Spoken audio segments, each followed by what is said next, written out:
Brianna Aldridge, Dom Tibbetts out here, One Bills Drive. As you can see, day 2 has officially wrapped up. And unlike day 1, a lot more action. The Bills made 3 picks, 2 in that second round, 1 in the third. So we're going to start how the day started. The Bills' first pick in this 2024 NFL draft goes to a wide receiver.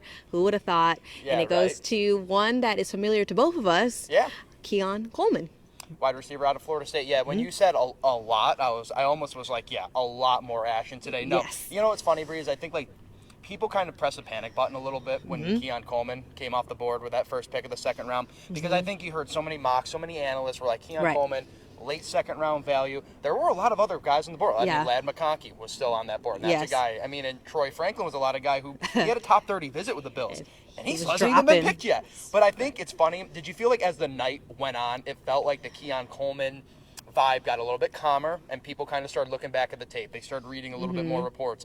They went back. Like I went back to a couple of friends who write in publications in Tallahassee and saw a couple of things they were putting out, saw some film again. And yeah, he's going to be a really good weapon for Josh Allen. Stretches the boundary. He's big. He's vertical. He's explosive speed. That combine speed is what people got really scared. He ran like a 4.64 or something like that in the 40. But his explosive across the field speed, I think, is going to be really nice for this Bills offense. Right. He brings something different, and I think this what this Bills teams need. You have to think, and I think we have to get away from who's going to replace Stephon Diggs, number 1 wide receiver. This is not an offense that's going to revolve around Stephon Diggs, and this is not an offense that may revolve about Keon Coleman. That's not what this is. They're trying to fit him into what Joe Brady is now offering this Bills team, because he kind of stepped into a position as the interim with one hand behind his back, because that was not his system.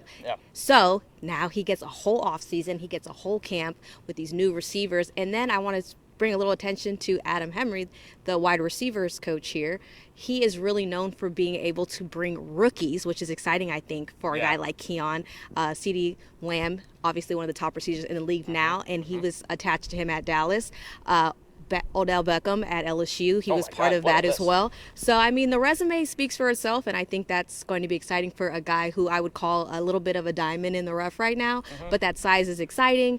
Brandon Beane said, Josh Allen, that was one of the guys on his list that he was excited about. So, big target for Josh Allen. Bring something different. I'm excited to see him, and he is the biggest one on this Bills roster. So, we got the wide receiver. We're going to switch a little bit. Bills went into the defense, and I think this was a position group. A lot of people were like, okay, obviously no Jordan Poyer, no Micah Hyde. Who do we got? One of those people. You were one of those people. Big safety. I remember tweeting from like the very, and I'll take it over from here. Utah safety Cole Bishop goes with a 60th overall pick, second round pick for the Bills. I said it from like the very moment, but I think I have this tweet somewhere from like March. I said wide receiver, importance 1A for the Bills. Yes. Safety 1B, because this is going to be the first time in a long time. I know this isn't obvious. This is obvious. This is no Jordan Poyer. There's no Micah Hyde. It's going to be a lot of question marks in that secondary with Taylor Rapp and Mike Edwards seemingly the 2 starters in that role. So now you add some depth. You have a young guy that they can work up to maybe become the next Jordan, the next Micah. And Brandon Beane stressed this big word, versatility. Right. Cole can do a lot of things. He played free safety, strong safety, even played a little nickel everywhere, too. a little bit. And he's a monster off the blitz game as well. He can attack a quarterback. He's fast. Ran, I think, a sub 4.5, 4.40. He was quick. He had a quick time. And apparently, Cole Bishop says he made Dalton Kincaid world a nightmare at Utah. Yes. I'm going to go back and look at the tape, but I have a right to believe him because Dalton Kincaid was very high on his teammate. And this was a pick that, it's funny, Bree, Brandon Beane said he was trying to trade up and take Cole Bishop, but nobody would take his calls. He ended up getting the pick right where he wanted him. It was a win. What did you think? They said he struck out, but he still won the game. So that was his analogy of the Cole Bishop situation. Wild pitch and the runner from third scored. Yes, and I was talking baseball with football. Oh my God! I think I was one of those people who became a Cole Bishop fan, especially talking to him. And like you said, you kind of day 2, you kind of get to you got a little more time. It's not going as fast. The Bills didn't have him until pick 60, right? So you're sitting there, and again, he does a little bit of everything.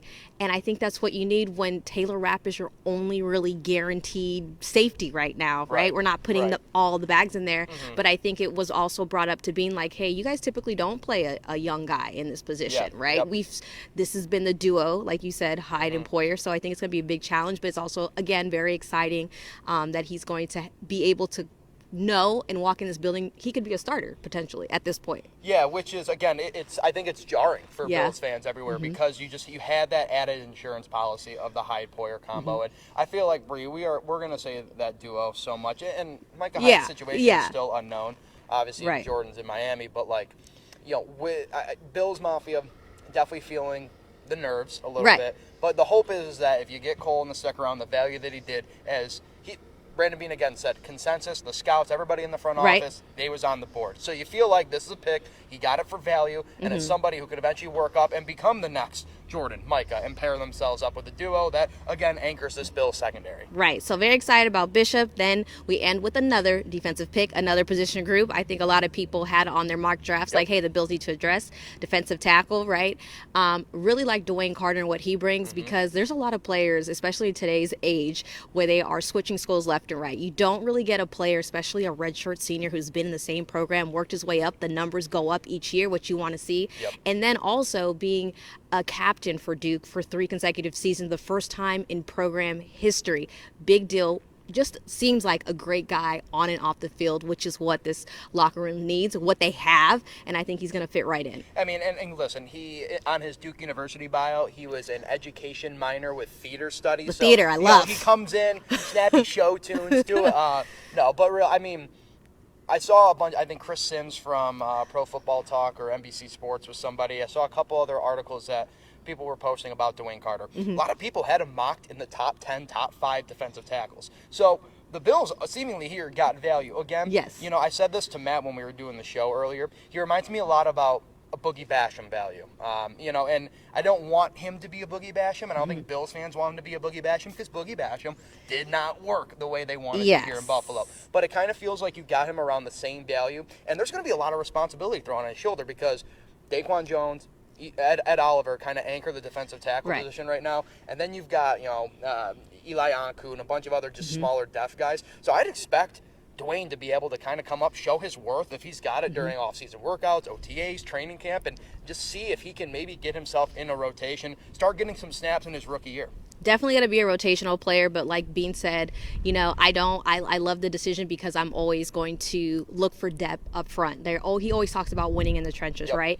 So again, this is going to be another great piece, and you bring up Daquan Jones, who was on Twitter talking about let's get to work. Okay, that was right after he was drafted. So They're ready the leadership is great in the locker room right now, and I think these 3, even though it was brief on Zoom, they're just exciting. Like, something about them I can get excited about, right? And I think that's what we need. And I just want to say that the Bills are going to have, 7 picks for the next round? As of right now, 7 picks coming up on day 3 and that could change. But, again, Stephon Diggs, round 4.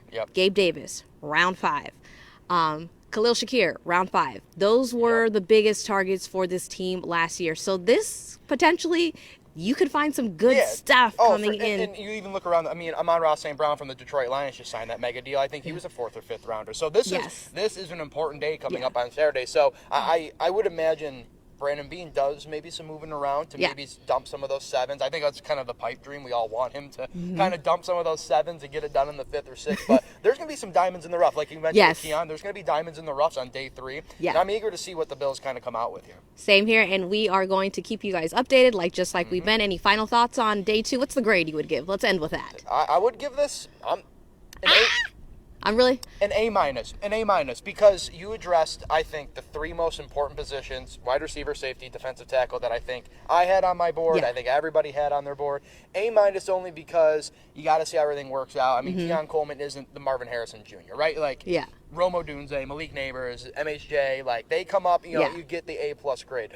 But Keon has that upside potential, and I like that. I like Cole. Cole's on a lot of my mocks, and it makes sense. Dwayne Carter, a high-value pick, A- for me. And what about you? Okay, I'm not just trying to steal, but I was also thinking that way just because, like Beane said, when your first pick is... That's why. That's true. I'm very intelligent.